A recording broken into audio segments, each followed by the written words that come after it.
Tub నిండా మట్టి నింపాము. ఇప్పుడు మల్లె మొక్క నాటుకుందాము. చూడండి ఎంత బాగున్నాయో మల్లెపూలు, మల్లె మొగ్గ, మల్లె పువ్వు బ్యూటిఫుల్గా ఉన్నాయండి. ఈ మొక్కని నాటుకుందాము.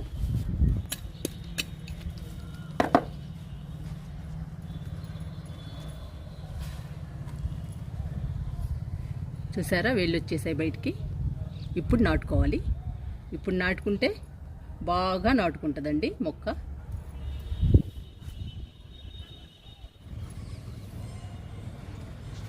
పెట్టేశానండి మొక్కని, నాటేశాను మల్లె మొక్కని.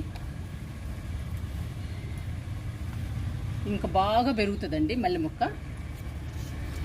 చాలా హెల్దీగా గ్రీన్గా పెరుగుతుంది. మల్లెపూలు బాగా వస్తాయండి మనకి. మనము మట్టిని మంచిగా కలిపి పెట్టాము, పచ్చగడ్డేసాము, అడుగు బాగా